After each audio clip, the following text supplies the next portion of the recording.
Oh yeah. Oh yeah. Epiphone Les Paul, huh?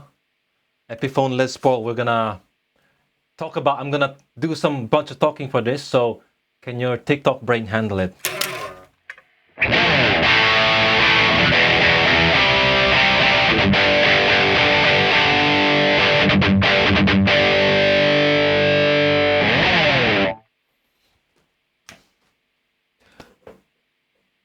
The new Epiphone is pretty good, I would say. I got my Tanglewood Les Paul, the one that you've seen before in previous videos. If not, you can check him out, right?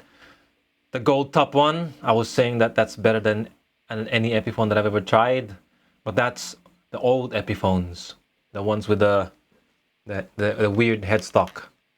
But Epiphone's been doing good things lately, and I didn't even know. Apparently, they've been doing this since 2020.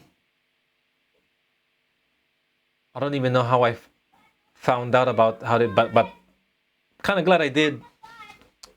Man, kids playing outside, but kind of glad I did.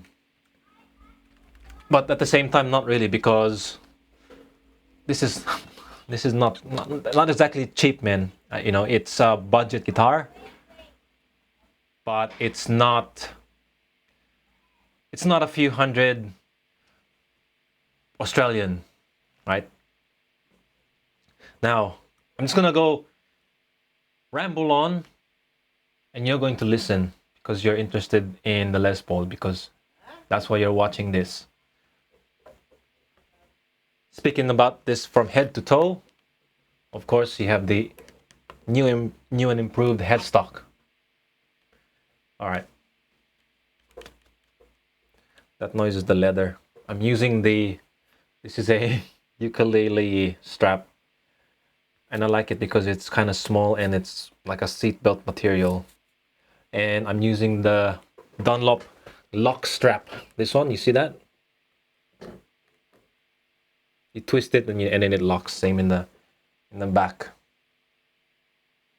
By the way, I made this cable, Neutrik ends, and then high quality guitar cable. Works perfectly fine. Now, going back, we have the nice headstock, and it does come with the Wilkinson tuners. The only thing I don't wish that it's necessary that it was a Grover. The only thing I wish that it was a tulip style, or the Keystone. I think it's Keystone or tulip, the one that looks like that, like a triangle. I like those ones better than how this one looks. Tuning wise, they feel solid. They will do the job, right? I don't need locking tuners. This one does fine. I tune it and then nothing seems to be wrong. Now, these aren't the kind of strings that I'm normally using. This is when I bought this guitar, I asked them to set it up with 1052, but they didn't have Elixir 1052 readily available. They only had the Dunlop one, the one with the black and blue packaging. So I went with that because that's all they got, and I need 52 because my picking attack. If I do that with anything less, it's going to go sharp. Even now, right? Even now, it's kind of going sharp a little bit. Man, the neighbors are noisy. Don't mind that. Now, focus. See, it's still going sharp. Anything less is gonna go even sharper, right? So I need the 52, and I also like the just the sheer thickness, beefy feeling. I like being able to just bear down on the string and then not have to worry about like the strings not being able to handle it. So this is why I do this. And then next thing is I like how the headstock is not it's not drastically angled like a Gibson. That's what I wish for in a Gibson Les Paul if I was gonna get one. because it's just too much break angle, right? It's too much break angle, and the reason why I say that, let me tell you something, man. When especially in here in the bottom there, this bridge like that, when it's screwed all the way down, when the tailpiece is screwed all the way down, look at that brake angle. You don't need that much brake angle, and the reason why I say that is because now the guitar is perfectly fine, even though the brake angle on the nut is not as drastic. It's fine. And also if we use our brain, when you fret a string, even the most vintage guitars with the most vintage frets, the fretless one, the kind of thing, you push down on the string with your finger and you're fretting it. Those vintage ones, they have really low frets, and if you need more break angle, right?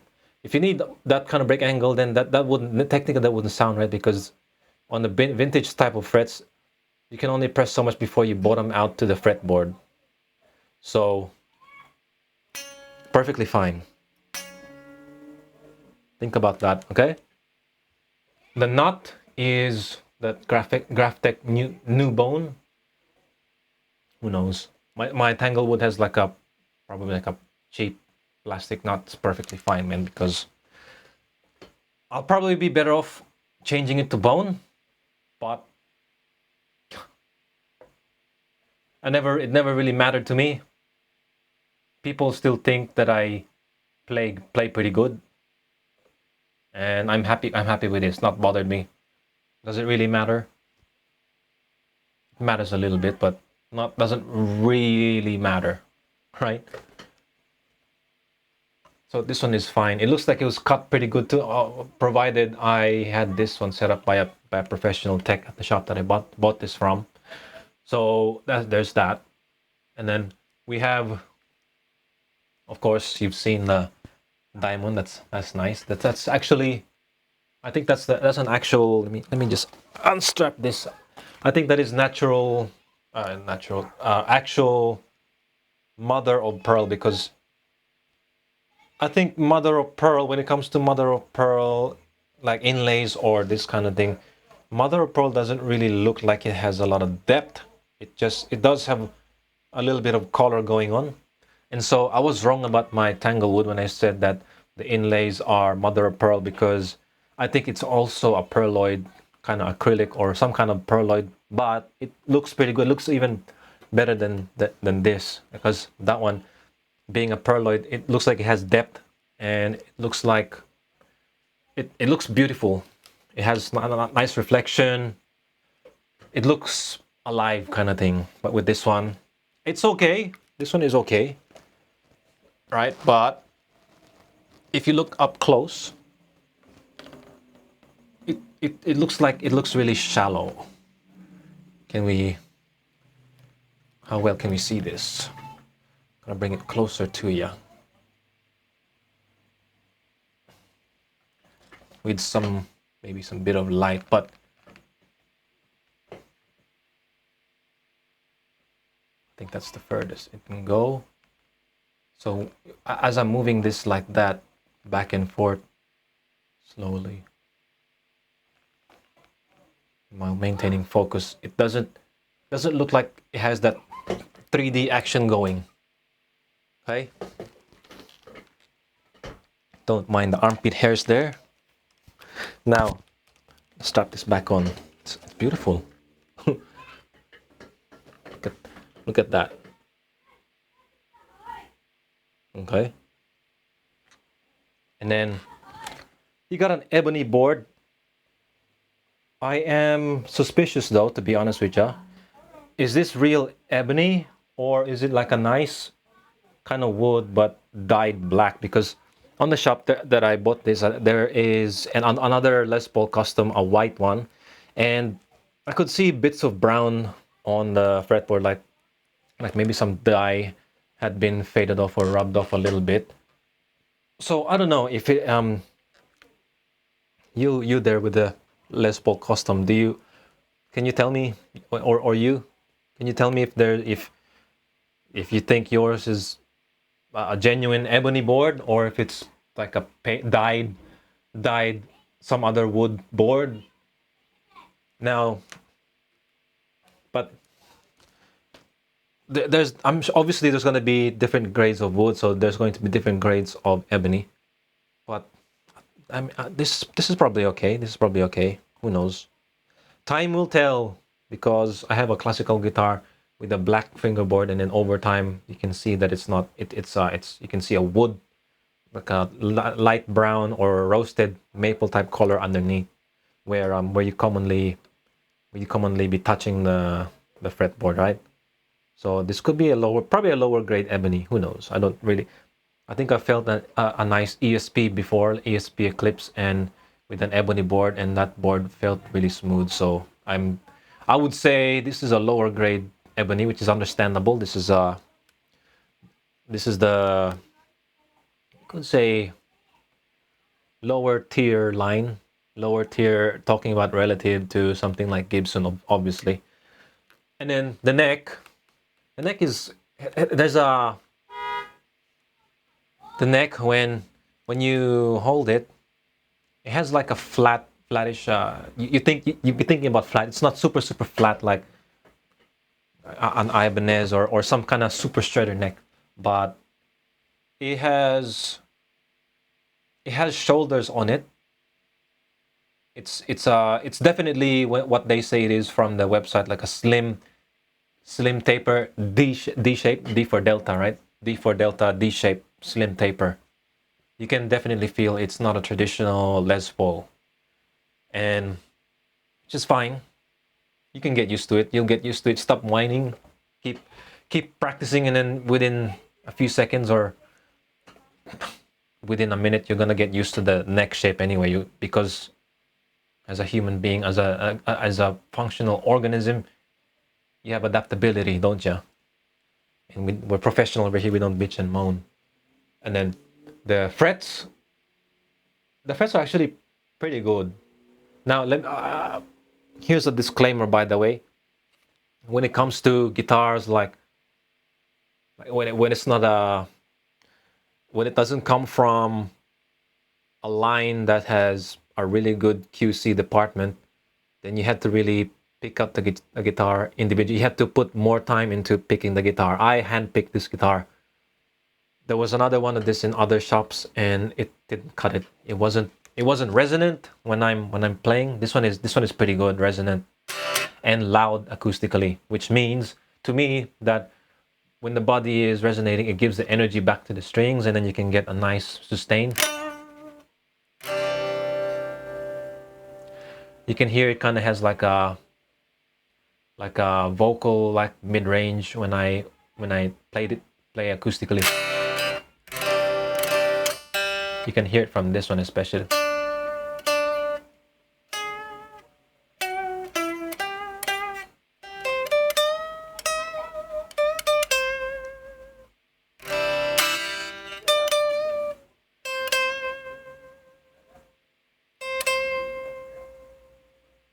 I have a noise gate on my microphone, so of course the sustain will prematurely cut off, but you get the idea.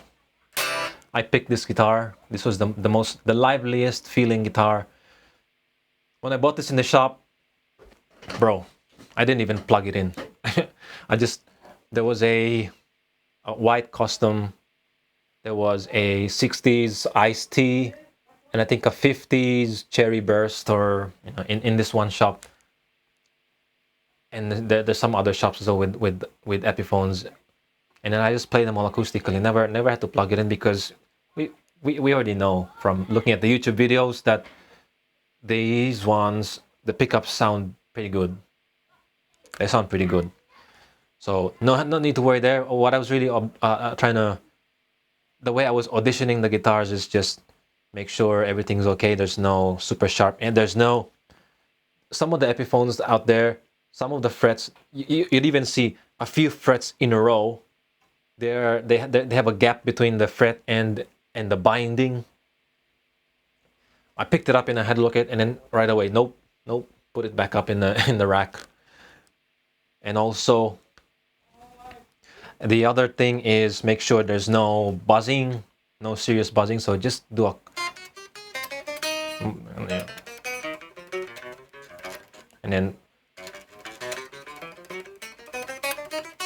and then all the way up to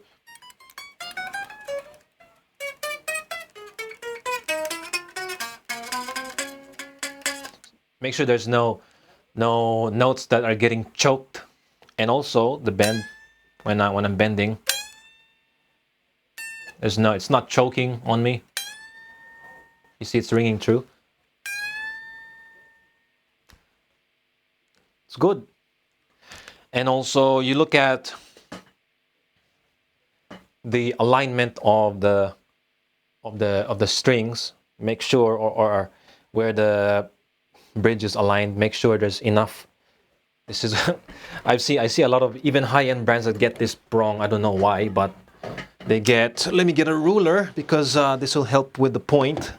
But simply the distance, the edge of the fretboard to the string, and also the same here, the edge of the fretboard to the string. You see, they're pretty even, right?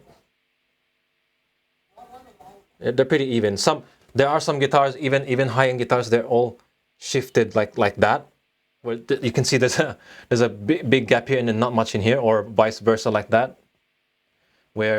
So you can even see, like, if I do that, not much space down here, plenty of space up here, and when you're soloing in here, it slips because there's, you know what I mean? That's what I check all that. This one is a pretty good model.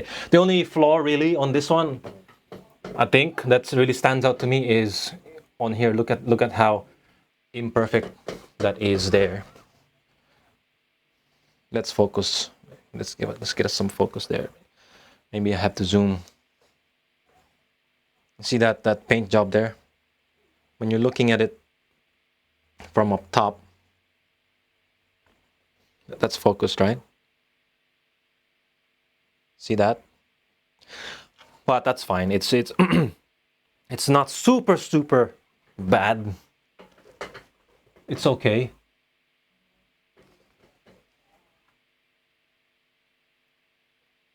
Now, anyway, back to the original point about going back to still talking about the frets here. I have to change my camera battery. Now, with this, it's also, the frets are tall enough. They're medium jumbo. They seem narrow, but they are tall enough so that you can have some good bends and probably legato and other stuff like that. You know, you can bend.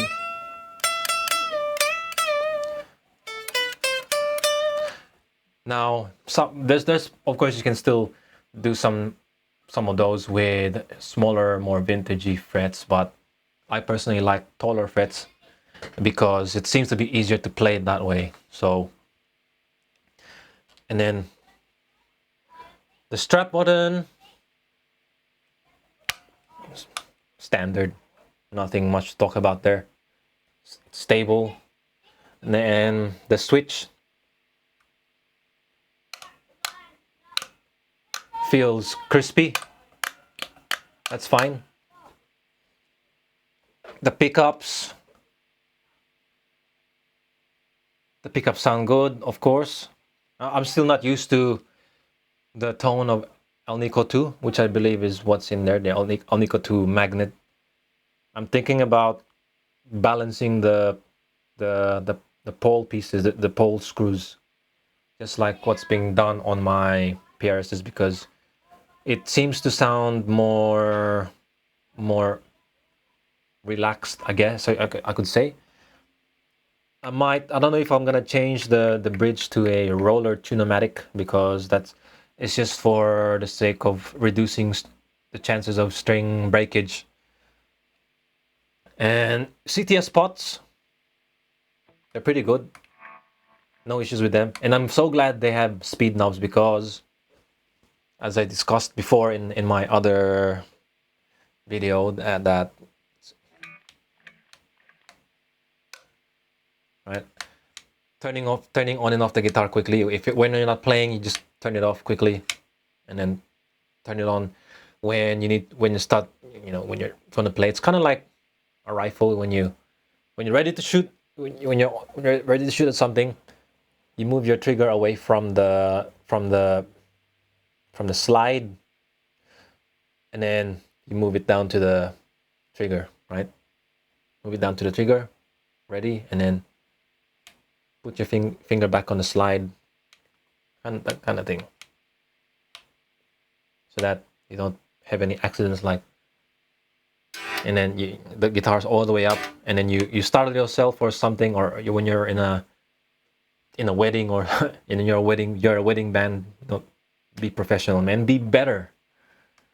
The tone knobs, probably CTS spots as well, which I don't really use them much because I'm not that kind of guy. I'm just a simple guitarist, a simple guy. So just keep them on 10. That's fine. I think this is the 50s wiring too. Normally, I like to make sure there's a treble bleed in the circuit because of how the tone will just go dull when you put the volume down at high gain or anything really, because that's just the nature of the thing. But with this one, it seems to be fine, and it doesn't. I'm just looking at the shine there, reflection light through the carb.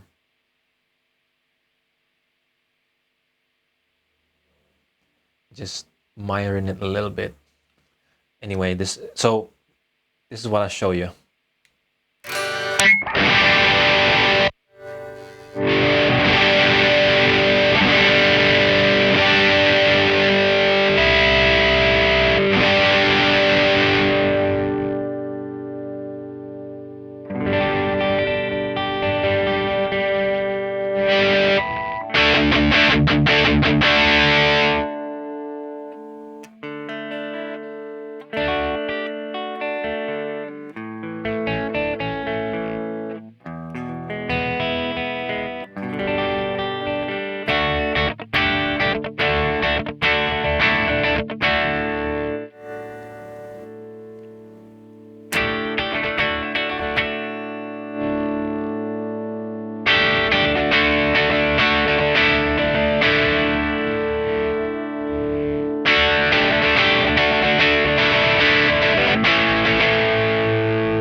Volume and 3, and I'll keep rolling it one by one. So we'll start on 3.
And then 10.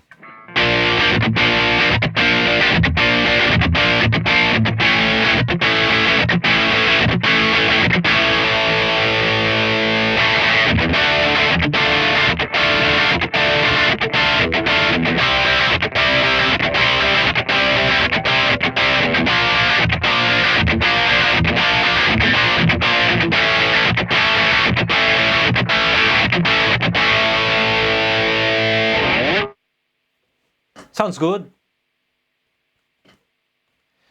I'll try treble bleed again at or 5 on the bridge.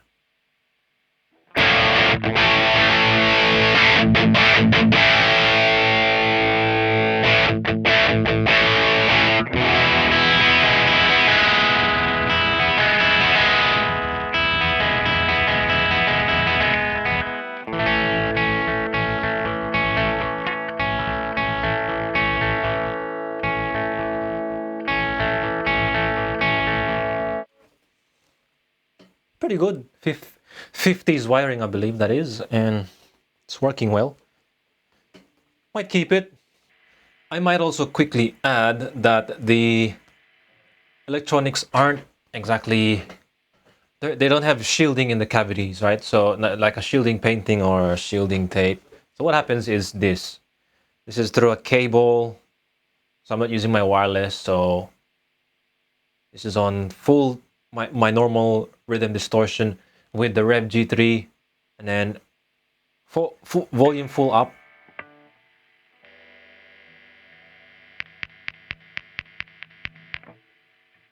You hear that? That if it was shielded, it won't do that at that loud. That's not too bad. I definitely heard better from when one of my guitars. I'm not sure which one it is, but I taped it with some copper foil tape, and then grounded that in the cavity, and I think in the around the switch area, and it made a difference. But it's not too bad. But just for you to note.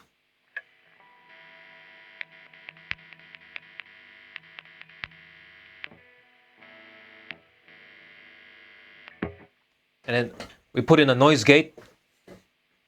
We'll see how it sounds with a noise gate.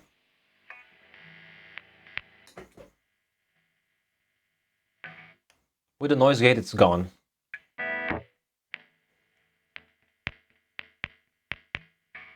There's still a little bit happening.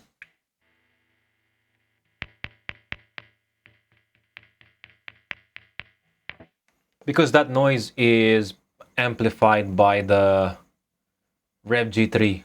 All that gain is amplified. The noise gate is at the end of the chain. I put it at the end instead of right after the guitar.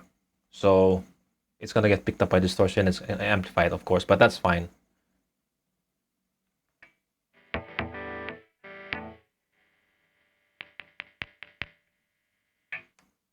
Overall, it's fine. It's probably no biggie.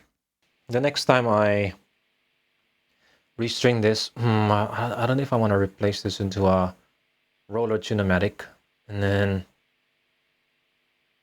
normally on my other LP copy, Tanglewood, I raise this one up so that the break angle isn't too drastic going to the bridge. I might try the wraparound, revisit that, because I tried it before. I don't know why I didn't use that, but I'll do that probably next time around. The jack, this nut was loose when I don't know if that's a problem from the factory. It's not a big issue. I just had to get my tool and then tighten that. So no biggie. The body's light. I measured it. It was about maybe 3.9 kilos. It's not too heavy. I don't know what a heavy Les Paul weighs in kilos. I don't do pounds over here, man. And overall, I've had this guitar for maybe since, well, what's it? Give me the date, bro. What date was Saturday? How many days was that ago? 1, 2, 3, 4 days ago. Had this guitar for 4 days, and now the strings, the Dunlop strings are dead. The plain strings don't feel too bad. They are a little bit tarnished now, and I can feel it's not as smooth as like it feels brand new. But the low strings are definitely dead. Or maybe not definitely, but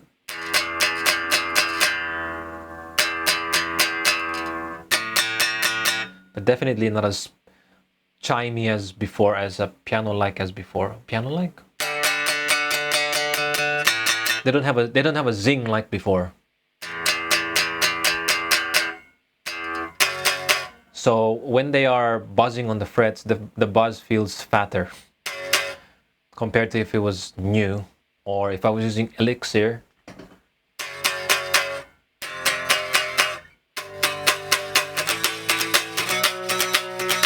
I took off the scratch plate, as you probably noticed, because I don't like it, bro. Now I have to find a way to properly plug these screw holes here, this one here and that one there.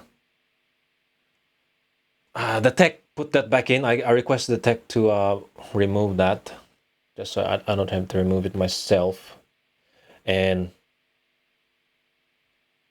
they just kept it in there. The screws. I'm not sure I like the gold dots in it. I'll probably be fine with that. But I'd rather a like a black plastic black plug around roughly the size of the same size head as this screw there, so that it's more incognito. And I might even this faceplate here for the switch, I might take that off too. I don't know. It seems to look okay like that. Does it stand out too much? I guess it blends in with the toggle switch anyway. I guess it blends in with the toggle switch anyway. Sometimes I make mistakes with the guitar volume, and because I set up a side chain so that when I talk or when I'm playing with the guitar on, my voice is gone because it turns off my voice so that you don't hear any of this when you're those guitar players online when they got some demonstration or whatever, and then you can hear the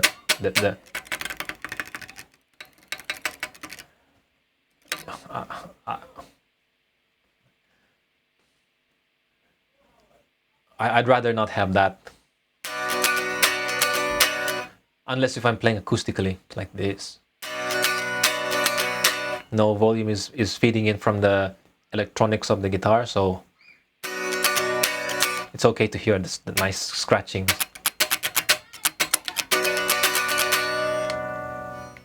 And then when I turn it on,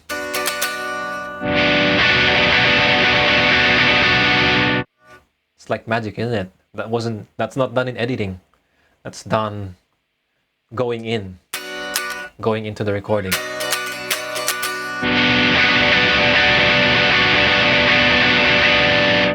See that? I might even make a video for that one, so you might stay tuned, or you won't. If you don't care, that's fine.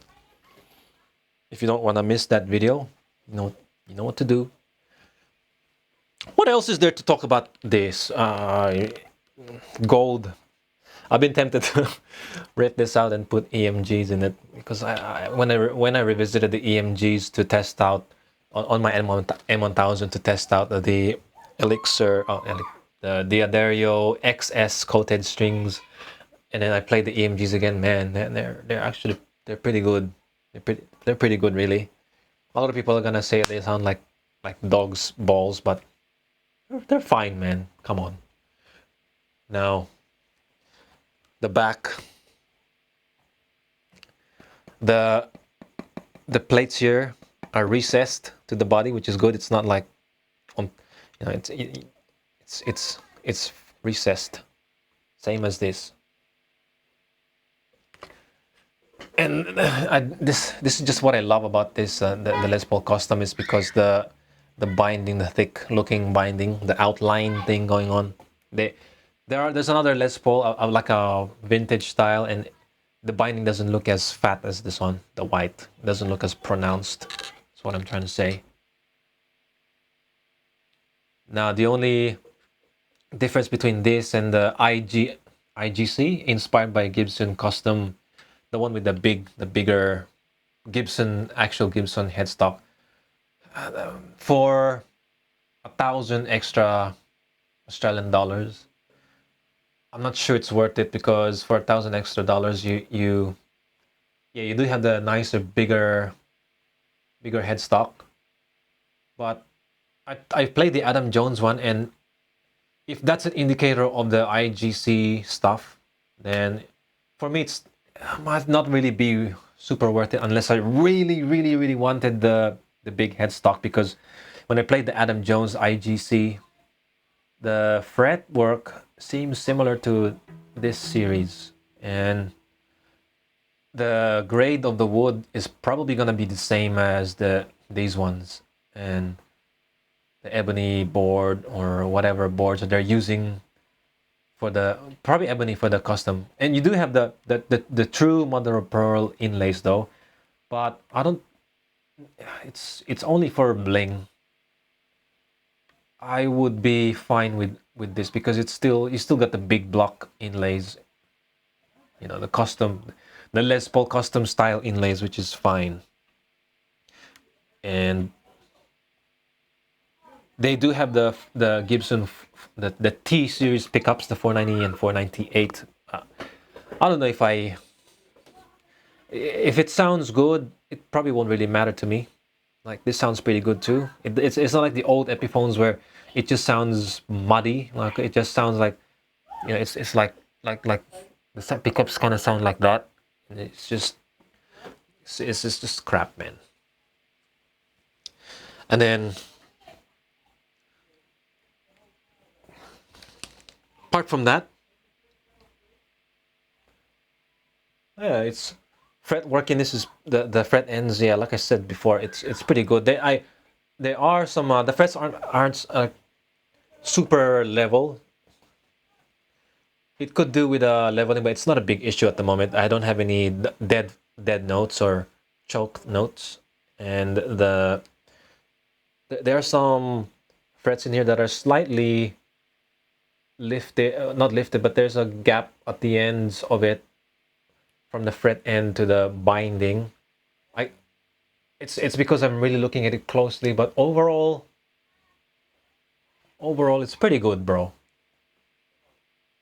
I'm just glad the headstock there, the break angle isn't so drastic because a lot of the times we like to lay our guitars down like that, let's say on a table or not necessarily carelessly, but when you put a guitar on a table, let's say you don't put it down like that. You put it down like this.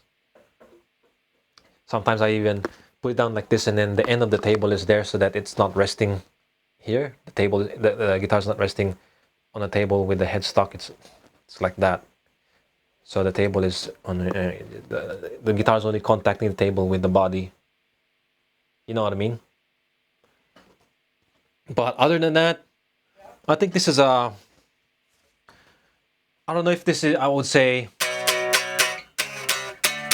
I don't know if I would say this is worth that much money that I paid for it. Now I don't.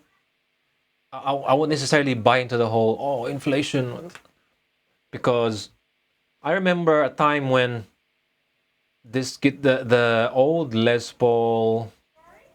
I don't know if it's the Les Paul custom, but because this Les Paul custom and the other stuff, the standard series, they're not too far off in price. So I would assume the price on the old Epiphones, like the standard lines or even custom, you know, the good set neck ones, they were about 600 or 700 Australian dollars, and then now it's about over 1,000, like between 1,000 and 1,500. That's basically double the price.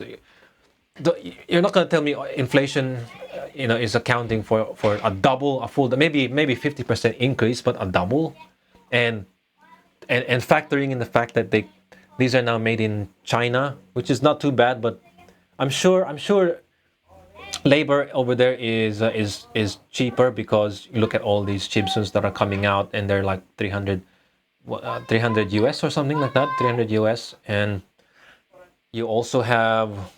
I'm pretty sure these are pretty cheap. These pickups, they sound good, but they're not super expensive, I believe. The Pro Buckers and the hardware is, you know what I mean, pearloid, acrylic and shallow looking pearloid. So it's up to you if you really like it. For me, I really like this particular one. This this particular one, handpicked by me. So it's probably not advisable to buy an Epiphone Les Paul online, and then hopefully a good one turns up. It's best to find out the stores in your area and find out who has, I guess who has, if you don't mind, if you have a specific color, if you don't mind any color and any neck, just play as much as you, and then have some pointers to see what, like a checklist on the selection criteria. Just go through the shops and then take notes, maybe even take a video or like a vlog, but not like a cringe way where you play it and then you walk around the shop. This guitar. You're walking around, customers look. That's cringe, bro, and that's some wanker stuff. So you just vlog like you just take your phone and record it. Okay, so the frets are pretty good. The guitar is pretty resonant. That kind of stuff, basic stuff. It's pretty. There's no fret buzz, bro. And then when you find, you do a short list if you want. If you're really willing to, if the price range of this is high for you, and then it's like maybe your first good guitar or your most premium guitar, the most premium guitar for you at the time, put that investment in the time investment, driving around, trying the guitars out, and yeah, well, you know what, I might make a separate video on guitar selection criteria. Are you gonna stay tuned for that? Looks like your TikTok brain has withstood all this talking. So kudos to you for that. Hopefully you found something of value spending your time watching this video of me talking about this guitar. And I'm looking forward to what other content I can get out with this guitar. I'm looking forward to watching it. Okay? Thank you for watching. Good morning. GM.